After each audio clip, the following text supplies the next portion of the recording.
Everything good?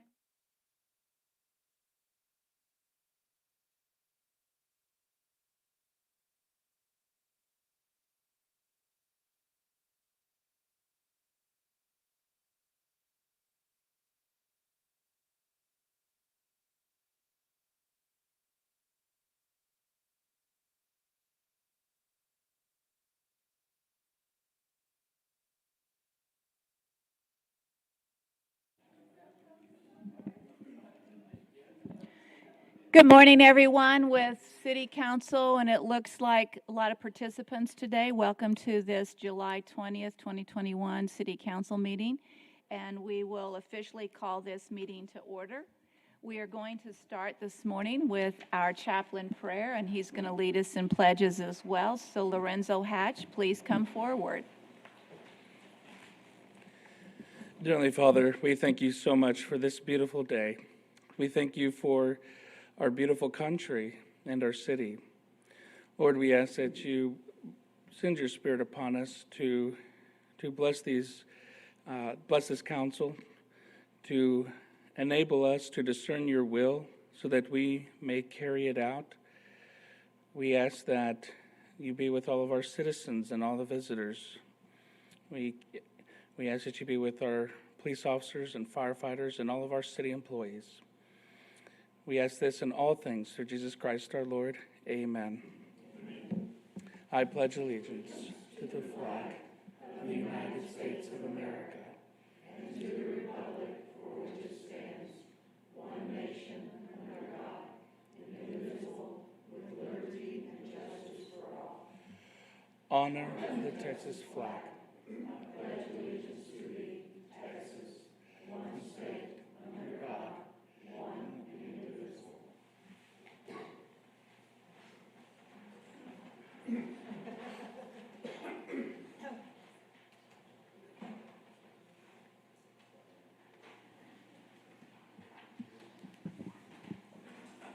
With no proclamations or recognitions today, we will move into the public comment section of the agenda.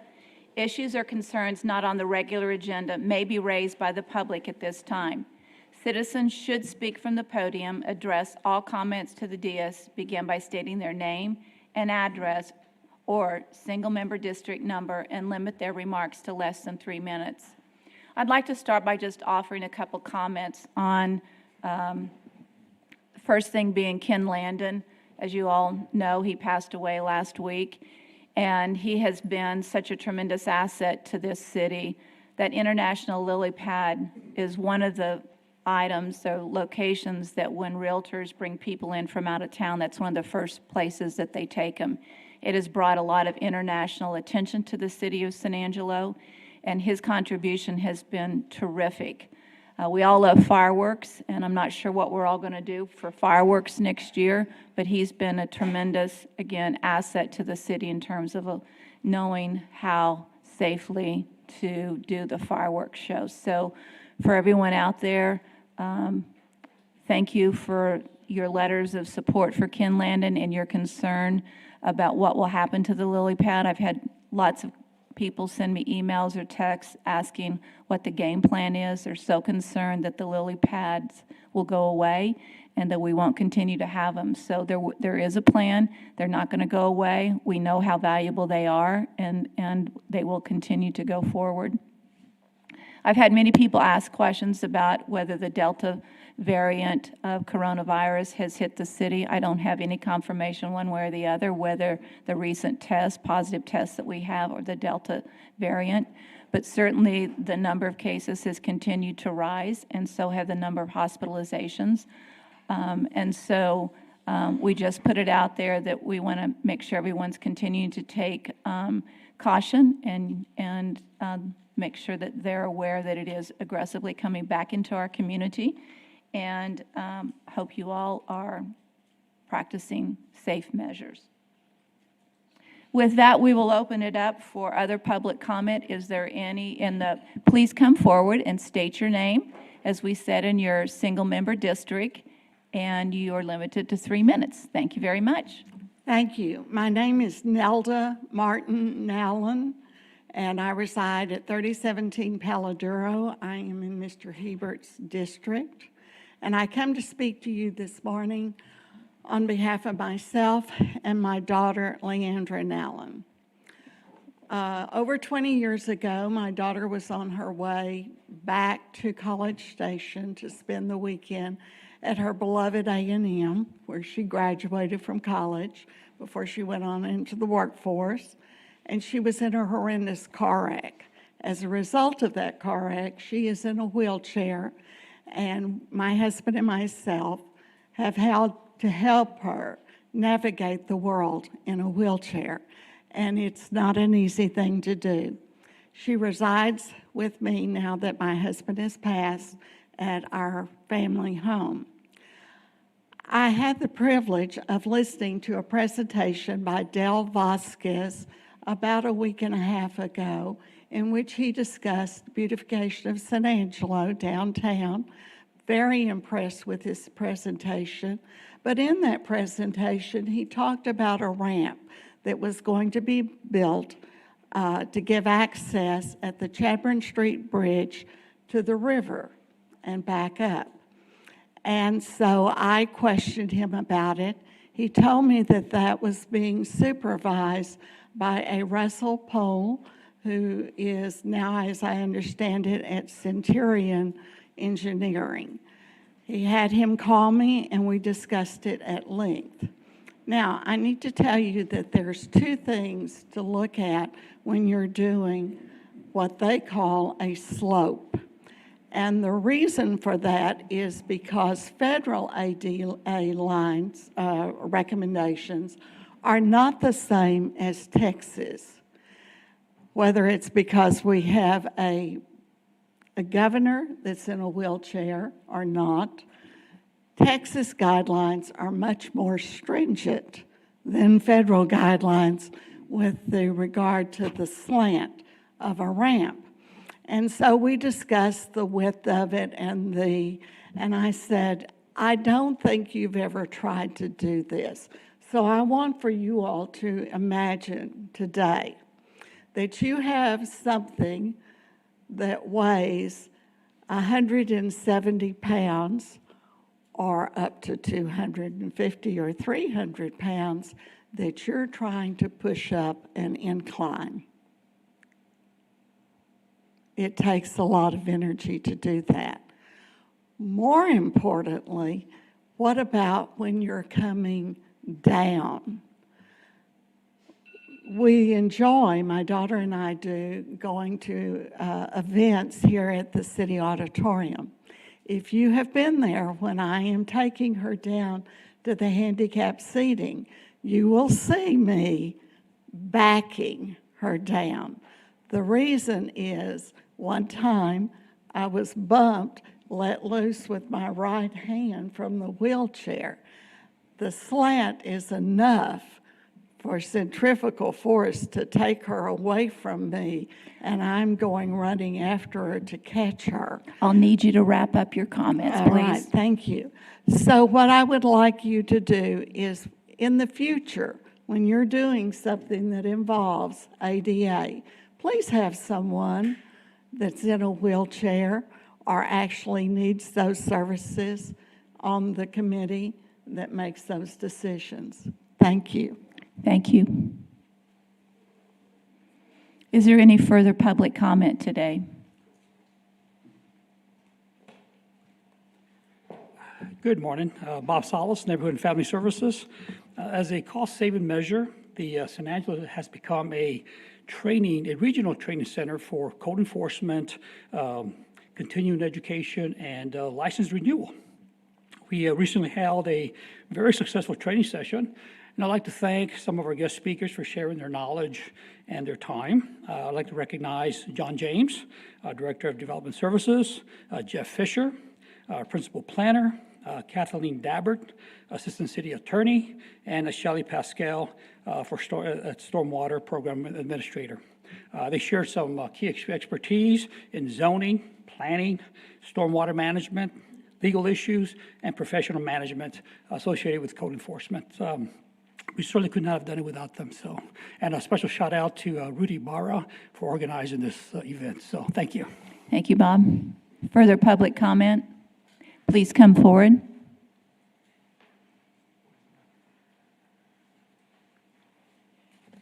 I'm Mary Casper, 3205 Country Club Road. I actually do not live in the city, but I do pay a whole lot of taxes here, especially sales tax from Amazon. Good morning, Mayor and council members. I appreciate this opportunity to talk about the Chadburn Street ADA ramp. My first thoughts on hearing about this ramp is it's going to be one heck of a long ramp down along the river, given the requirements to be able to push a person up there in a wheelchair with ease.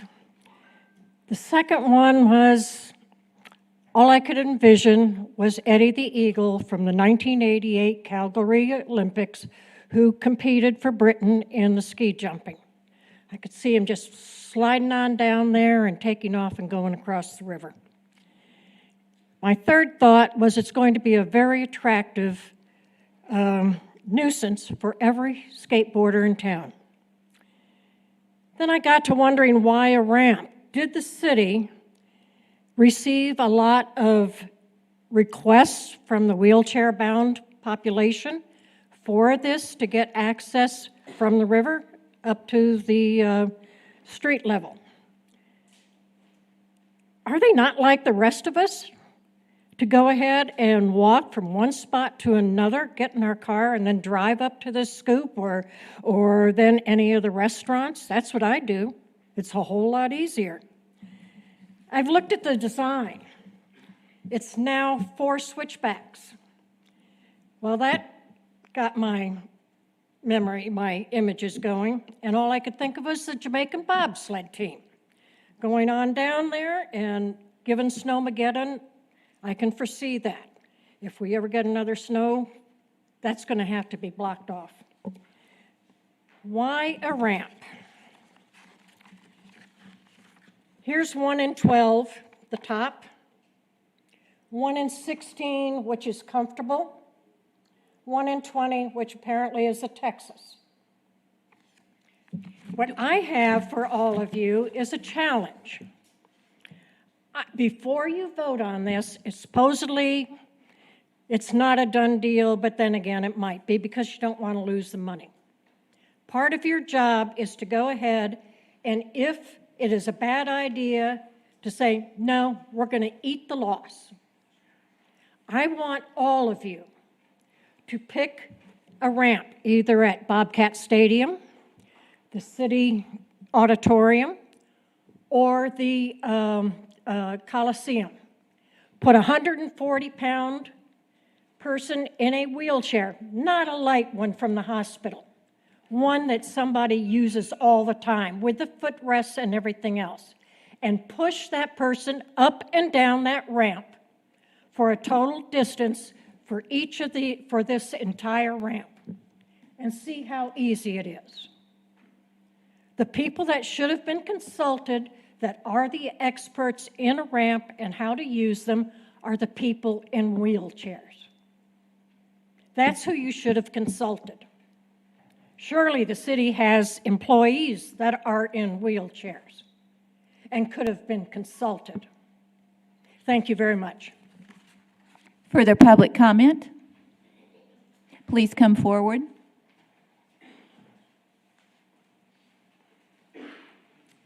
Susie Smith, 3601 Would you Willowbrook. pull the microphone down a little bit, Susie? If it can. If not, just get on your tip. No. We'll be, okay. We'll get it figured out.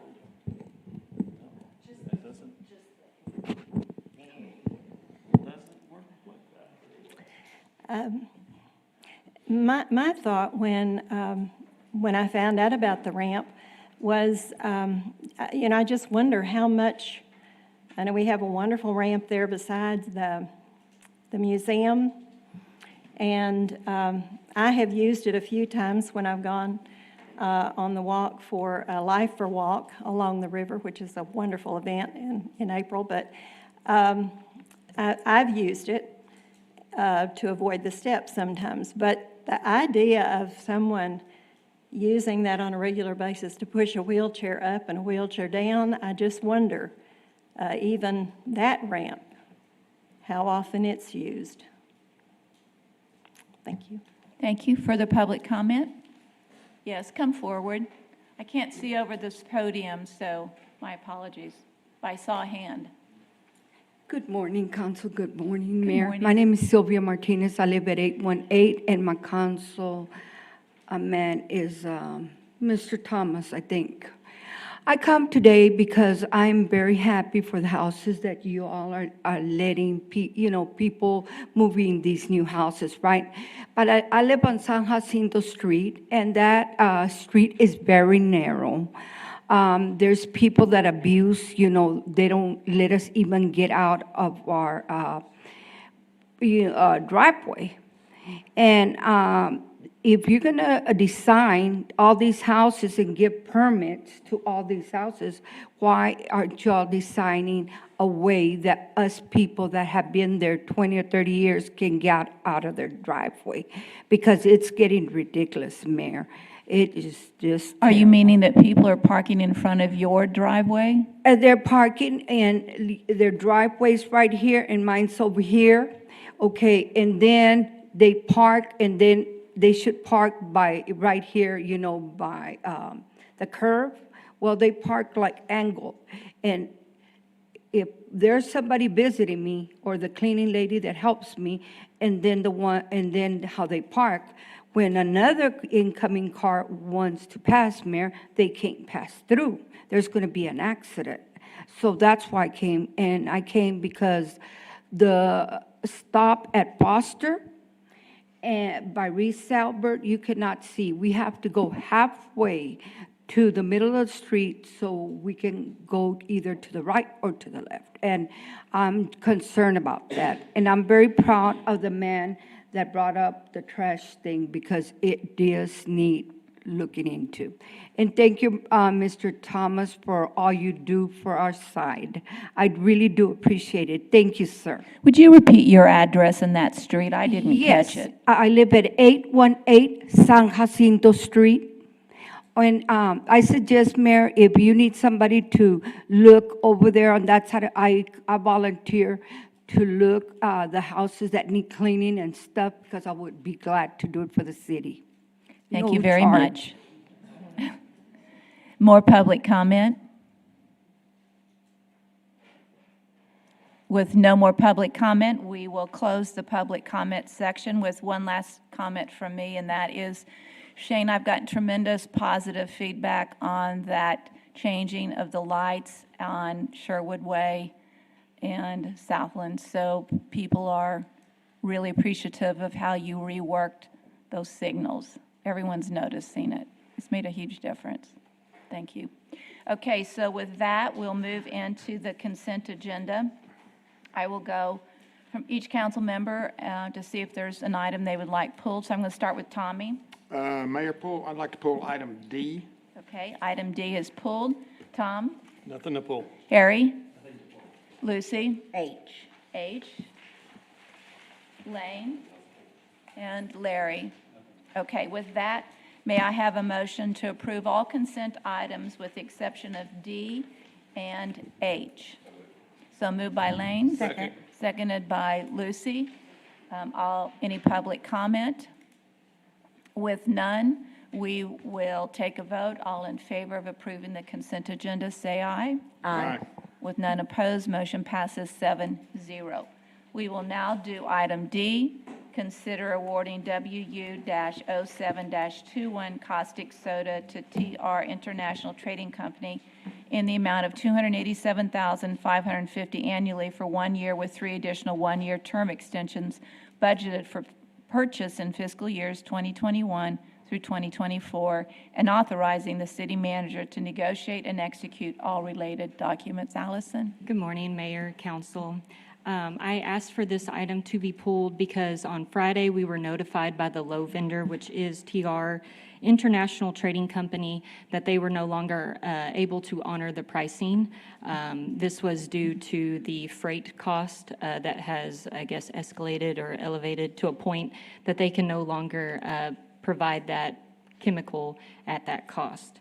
So I am asking that we approve or move to the next lowest vendor, which is Univar Solutions USA Incorporated, and that will bump the annual amount up to $303,750. So I'd like to amend who we're awarding to and the annual amount. We have contacted Univar, and they are able to hold their pricing at this time. And so that is a secure bid, the $303,750. From what they communicated on the phone yesterday, yes, ma'am.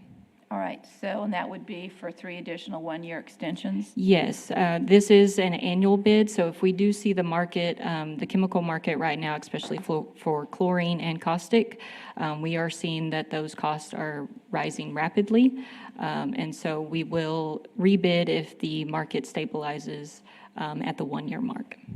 Okay, Move approval, Mayor, of Univar at the 303,000. okay. I have a motion. Do I have a second? Second. Second by Tom. Any public comment? With no public comment, we'll take a vote. All in favor of approving the next lowest bidder, say aye. Aye. None opposed, motion passes 7-0.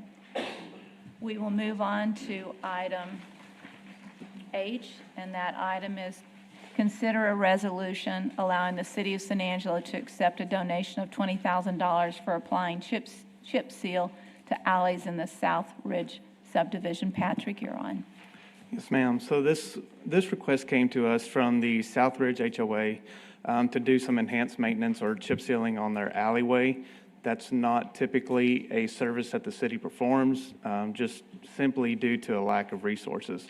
All of our streets and maintenance dollars and resources are focused on the street maintenance activities, and so alleys are generally receive just pothole repairs and routine maintenance like that. So in order to facilitate that, Southridge asked us if they could pay for that service.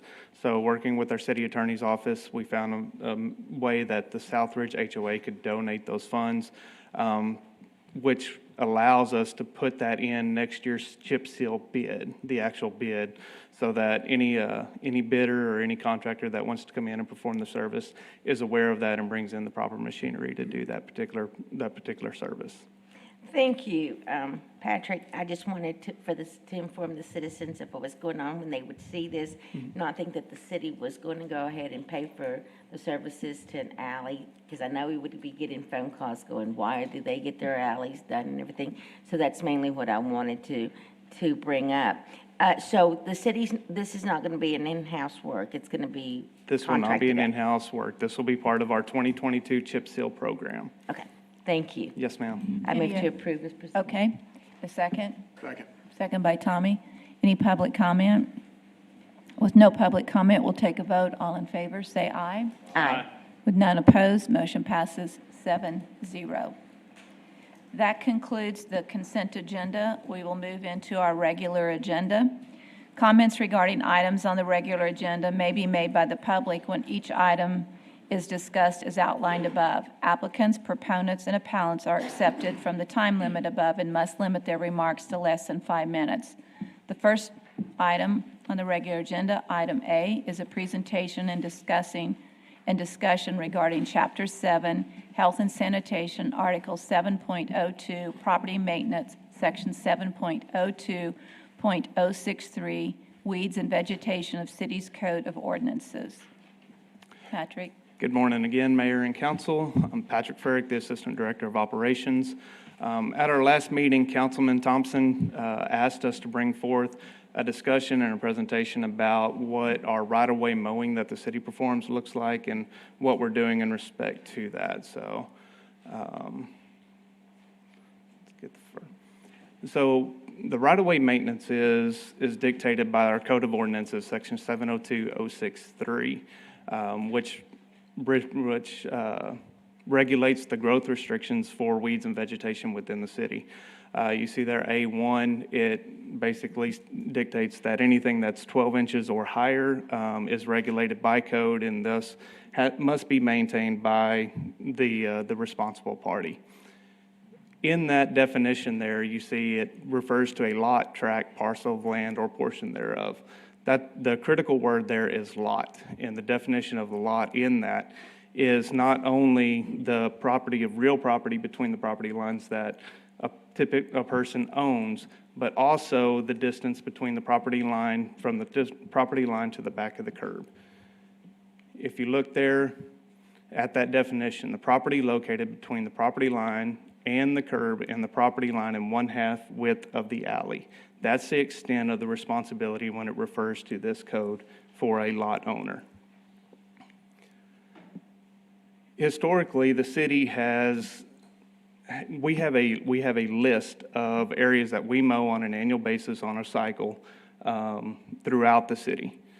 In 2017, we looked at our core services, our services that we were performing, and we found that a lot of the areas that we were maintaining as a department were actually dictated by this code and were the actual responsibility of the adjacent property owner. So thus, in 2017, working with our city attorney's office, they reiterated that definition, gave us direction, and thus we started a program that systematically removes those areas that we maintained as the city and place those back on the responsible party as per the Code of Ordinances that was put in place in 1996 by council. Part of that process, the property owner will receive a notification letter. They receive a copy of the CAD showing that they do own the property, and they also receive a map that highlights the particular area that we're talking about. So if you look at the example there on your screen, the area, this is kind of a typical, what I would call a typical home residential lot in the city. You'll see, if I can get this to work, this area in between that property line and the back property line is the lot ownership. The code extends that responsibility to the red line on the front and the red line at the street line. So the red line at the bottom is the alleyway. That is the alleyway, yes, ma'am. So it extends to half of the alleyway. Half of the alley. So the property owner on the back side of that would be responsible for the other half of the alleyway. So this is a typical scenario. Obviously, most residential properties will mow all the way out to their curb.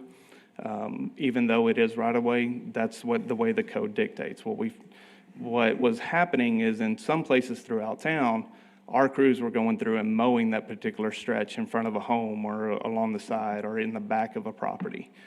So it wasn't being applied, the code wasn't being applied equally across town. It was being applied just kind of as properties came onto our list. And there was a number of ways that happened. Either it was a one-time request that was just perpetually placed on our mowing list and just never got taken off. It was a private lot or a tax lot that was then resold and now is private property that we can just continue to maintain. Or it was a site restriction for vehicles in a high rain, high growth year, and it just, again, got placed on our list and just never got taken back off. So what we started doing, like I said, in 2017 is systematically removing these properties off of our list. We do it in a contiguous area so that everyone in one area is affected at the same time. They get the notification. 30 days later, our crews come by and they mow it one more time so that it's in a manageable state for that lot owner then to just maintain moving forward. Leave that picture up for a minute. What I see and what needs clarified is very often you see weeds growing at the base of the curb onto the street. So if it's between the street line and the curb line, there's a lot of weeds. So who's responsible for cleaning those weeds? Right. We also sought direction from the city attorney's office on that particular area as well, and it was determined that the city is responsible for that particular area. If it's growing between the gutter line and the street and that small crack between the asphalt, that's the city's responsibility to maintain. I will go on to say that every little bit helps, though. So if a property owner could, we definitely won't shake our finger at that assistance. So this next slide here kind of shows what we would call some non-standard examples or the extremes. So we saw what a basic example looks like. You know, the property owner mows to the front of their curb. They maintain behind their fence in their alleyway. Some of these examples, like the top picture there on North Chadburn Street, you have a more substantial ditch in front of the home. And so in that particular case, the code still applies. It's still from the roadway to the center of the alley or the back of the lot. In this case, there's not an alley, so it'd be to the back, to the owners behind the particular property line. So in the next case on Mimosa and Lakeview Heroes Drive, those properties actually stretch between two right-of-ways or two roadways. So in this case, they don't have an alley, but they do have two adjacent roadways. So the way that the code reads, it's between the property line and the back of the curb. So you have a back of the curb on the front portion of the home on the address side, and you also have a lot line to the back, to the curb on the back side of the property as well. Along Southwest Boulevard is another one of those non-standard examples. We're all familiar with the wall on Southwest. So from the wall to the back of the curb is still the responsibility of that adjacent property owner. So again, those are some non-typical examples that still fall within the definition that's in the Code of Ordinances. If you look at this map, hopefully it's clear, but all of the dark gray areas are areas that we have removed from that list. Just to kind of put it in perspective, we sent out over 390 notifications since 2017, letting property owners know that, you know, the responsibility is going to move from what the city has maintained over to how the code dictates. 895, there's 895 particular areas here, which is about 126 acres that we've been able to place back onto the responsible party of the citizens as the code dictates. And they've all been notified. They've all been notified. They've all had that 30-day final mowing and have since been taken over that responsibility after that 30-day mow. And you see on the picture as well that we don't target a particular place in town. It is all over town. We do take areas, remove those areas as we come across them. Again, we work in small bunches of contiguous properties in a contiguous area, just so that everyone is affected at the same time, so that when a neighbor says, well, did you send a letter to my neighbor? Yes, we did at that time. So everyone along your street is aware of the ongoing responsibility. So with that, I'll be happy to answer any Tom, do additional you have questions or that y'all may have. comments? Patrick, like the one I'm talking about is on Lakeview Heroes. I mean, those people had the property line long before Lakeview Heroes came there. I mean, they had no responsibility past their fence line.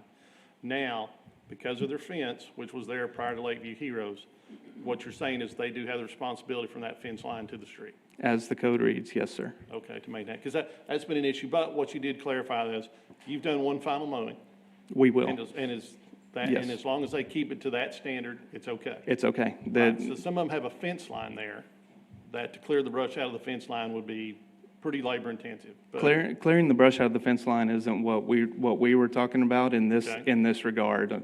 If that's a code enforcement violation, that would be taken forward through code. What we were talking about is strictly the maintenance activity, because we would maintain the brush in the fence line, even if it were on our list. So we would just be mowing. Is there an ag exemption? Like if you go down Lakeview Heroes, like on the south side of that, it's all pasture. There is an exemption if the lot itself is over 5 acres and is undeveloped. At that point, the city is responsible for that maintenance, but it has to be over 5 acres. Even though somebody owns that lot? Even though somebody owns it, the way that the code, there is an exemption within this code that says if it is over 5 acres and is undeveloped, that the city is still responsible for that maintenance. And we do apply that appropriately. I was not aware of that one. Do you have further questions, Tom? I'm good. Didn't you want to make a motion unless somebody else has a comment?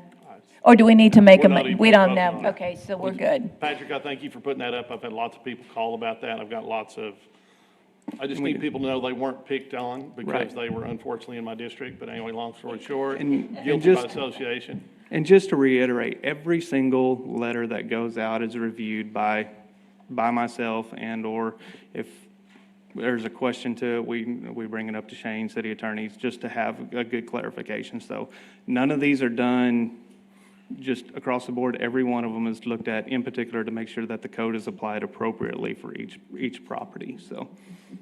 Actually, I've got one final one, Patrick, and it's a thought that just popped up. Some of these people are elderly, and they don't have the facilities or the utilities to go and maintain this. And what was brought up to me was, could they pay the city to maintain that the way it has been? And I told them I would have to ask. I said, but you could probably find somebody privately, Right. commercial, that could maintain that as cheaper.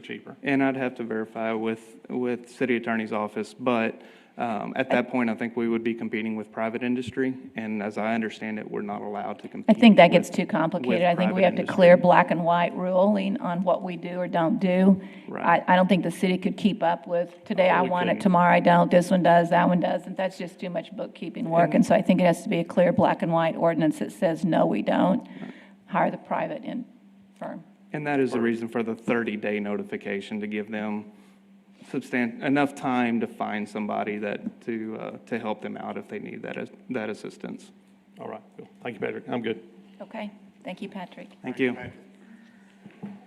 We will move on to item B on the regular agenda. It's the first reading and public hearing of an ordinance for CP 21-04, an amendment to the City of San Angelo's comprehensive plan, changing certain lands from the commercial future land use to the neighborhood center future land use, being 20.432 acres located at 5702 Melrose Avenue, and 2, an ordinance for PD 21-02, a rezoning from the planned development zoning district, which allowed general commercial uses on approximately 30 acres, to a planned development zoning district to allow for a multifamily housing complex comprised of single-family dwellings on 20.432 acres located at 5702 Melrose Avenue. John, you're on.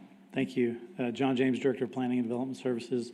As you mentioned, this is on Melrose, just off the freeway in the Bluffs neighborhood. You can see here currently the future land use designation for that area is commercial. The current zoning is also for a planned development, but with a base commercial zoning. As you know, this property came forward for a multifamily housing development. At the time, they received a conditional use to allow that within what was the underlying commercial zoning.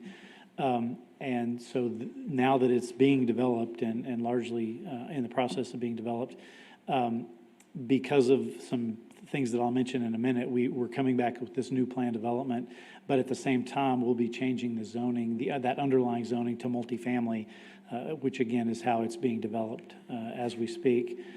We did send out our notices. We received one in opposition. The concern expressed in that one, as you see in your packet, was traffic. Again, this is already underdeveloped. Approvals have already been given. And so at this point, even though you're technically rezoning to a planned development to allow multifamily, they already have that multifamily approval from their prior approval. But this is kind of cleaning up that zoning. But the main purpose, as you'll see, is to allow them to revise their concept plan and their development plan and address a couple of issues that have come up. The main issue here is the fencing. Under our zoning ordinances, the front yard fence, which is adjacent to the street, is required to be no taller than 4 feet. In this case, this happens to be the backyards of those homes, but it is still facing a street, and therefore the fences are still limited in height. They're also limited in setback, and so if they were to push these fences back significantly, they could keep the 6-foot height of fence, but if they're going to have it out close to the street, it has to be a maximum of 4 feet. Went through a whole process where they requested some alternatives and a variance for this kind of thing. Ultimately was not approved by the Planning Commission, and so this is the compromise, this plan development. It will allow them to keep that 6-foot fence as they have desired, but it will also have them push that back a little ways. Some of staff's concern was with a fence being right next to the sidewalk, as you can see here, and so what they'll be doing is pushing the fence back to where it's all even. And you can see there in this picture over here, how that fence juts back around that utility equipment. The new fence will be even with that fence, so basically pushing it back 7 to 10 feet. Does that mean the utility would be in someone's backyard? No, that utility box will still be on the street side of the fence. It's just the fence that you see there that's right up on the sidewalk, that piece will be pushed back So to it be will even with reduce that other aggressively someone's backyard? Yeah, now some of that is already, but short answer is yes. In order to keep the 6-foot fence, they're willing to push that fence back that 7 to 10 feet. Here's just a couple more pictures. You can see on the left how that fence creates kind of a wall along that sidewalk, which doesn't really meet sidewalk standards. You like to have what's called a shy distance, where along the sidewalk you've got some space on either side. If someone's pushing a stroller and a wheelchair, you don't have that barrier right next to them. That's part of the reason for pushing the fence back a little. And then on the right there, you can see the backyards of those homes. Even pushing the fence back, those will still have fairly substantial backyards. Again, these are apartments, although they're single family each unit, it's developed as an apartment complex. And so for that type of housing, these will still be fairly significant sized yards compared to a lot of apartments. Just a few pictures within the development. I'll note that on their concept plan, there's some other minor amendments to things like landscaping and sidewalks. But again, there's been no opposition to that. Staff is supportive as well. Just another couple pictures of some of the homes on the property. Again, this is kind of an odd development. It's a unique development that we haven't seen before in San Angelo, but it's basically an apartment complex, but each home is separate, individual, standalone. And these are just the north side of the concept plan and then the south side of the concept plan with those revisions to the fencing and sidewalks and landscaping. I'm not going to read through all the rationale. This is in your staff report, but basically this brings this into compliance with our ordinances, and where it's not in compliance, like with the fencing, the plan development specifically allows the alternative that staff worked with the applicant to achieve. This did go to the Planning Commission, who approved it or recommended approval unanimously, and as I mentioned, staff is also recommending approval. There are 5 conditions of approval. And basically, that first one is what's allowed on the property, the multifamily housing, and including the amenity areas and offices and all of the things related to an apartment complex. Except as otherwise specified, it has to meet the multifamily housing zoning standards. There's some limitations on lighting, being in a neighborhood, the fencing, as I mentioned, and then it revokes and replaces that previous conditional use because this plan development basically allows the same thing that did. With that, I'd be happy to answer any questions. Just a note here, and the applicant is aware of this, before we issue the final occupancies within that development, they have to complete the moving of that fence back. But there are already people living there. Yeah, well, yes, and those already have certificates of occupancy. They're Okay. doing it in phases, so before the future phases can be completed, they'll have to move the fence. The response to this project has been phenomenal, and when you say use the word odd, I think that's an incorrect word. It's been a unique project that it's the first in the state of Texas. It models after a project similar to another state, and the response has been phenomenal. And I think we have to make sure we have flexibility to address certain issues that are not cut and dry, black and white, because this has been a wonderfully successful project, and I don't think we should allow the commercial zoning to get into the way of this project and what it offers to consumers. So I move to approve as presented. Yes, Larry? Based on the previous speaker talking about code enforcement, if they push back these fences to that distance, the responsibility is on the property owner to... It is. Now, normally that might become a little problematic if those were individually owned homes. But in this case, it's a multifamily apartment type project. As I understand it, the maintenance will be joint maintenance from the apartment complex for the whole property, so that would be less of a problem. You don't know if their plan is to xeriscape it or just leave it as lawn? I think the applicant's here, he could probably answer that. I believe it will just be, it will remain in that grass. As you might have noticed from a couple of those pictures, they have xeriscaped portions and portions are grass, and so it's a mixture that they've done throughout the property, but yeah, he could probably answer that better than I I think it would be interesting to find out if there's something in the lease agreement that requires the owner to mow that area out there, who it falls on. Okay, and again, I think the applicant could probably answer Well, since that. they're not owned by the occupant, it's owned by the apartment complex, but, I mean, But that in would the be lease unusual. agreement- In the lease agreement, the owner of the property could require each of those individuals to mow that area out there. Well, not in an apartment complex. If you had a housing development, yes, but not in an apartment complex. I don't know any apartment complex that asks the residents in those apartments to mow the lawns. I mean, I would be shocked. But again, the developer is here. If he'd like to come forward and make some comments, please do.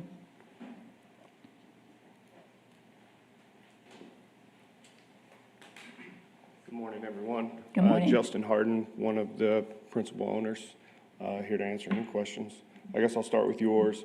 We maintain all of the, as the mayor said, we'll maintain all the mowing. There's gates on each. We have a contract with the local landscaping company that comes in and mows all the green space. And then to answer your other question about after we push back the fence, the 5 additional feet to make it 10, we'll add the rocks, the xeriscape, but we'll add plants in that shy distance. Further questions or comments? I'll second your motion. Thank you, Tommy. Any other public comment? Thank you. Thank you. Thank you, Justin. With none, we'll take a vote. All in favor, say aye. Aye. None opposed. Motion passes 7-0. That concludes the regular agenda. We will now move into the closed session, executive session under the provision of Government Code Title V, Open Government Ethics, Subtitle A, Open Government, Chapter 551, Open Meetings, Subchapter D, exceptions to requirement that meetings be open under the following sections. A, Section 551.072, deliberations about real property regarding Beaver FT addition and surrounding properties. We need some instruction in terms of where we're going to go. Okay. Okay.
Everybody back in chamber. Please enter chambers. We need to complete this meeting.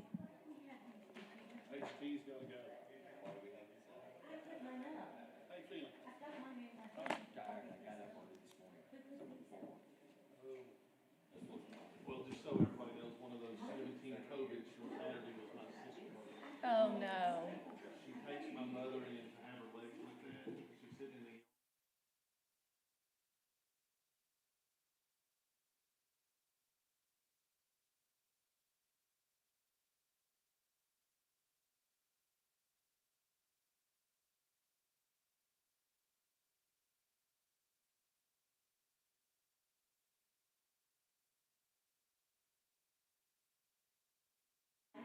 All right, we're going to call this meeting back to order.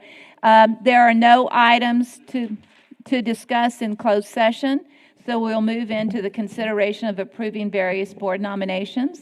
Economic Development Corporation, Chris Evett, my appointee to an unexpired term ending February 2022, and Tax Increment Reinvestment Zone, Jason Fernandez, SMD 3 to a third term, and Tony Hunter, SMD 5 to a second term, both ending July 2023. May I have a motion to approve both of those? So moved. So moved, one, Tommy, and the seconded by Lane. All in favor, say aye. Aye. None opposed, passes 7-0. Are there any announcements in consideration for future agenda items? With none, we will have a motion for adjournment, Move we please. adjourn at 9:48, Mayor. Perfect, 9:48, adjournment, all in favor? Aye. Mayor, is our next meeting on the 27th? No, that's a, well, that's a budget meeting that starts at 9 a.m. in this room. Okay. Okay. All right. With that, we are adjourned. Tuesday. Awesome.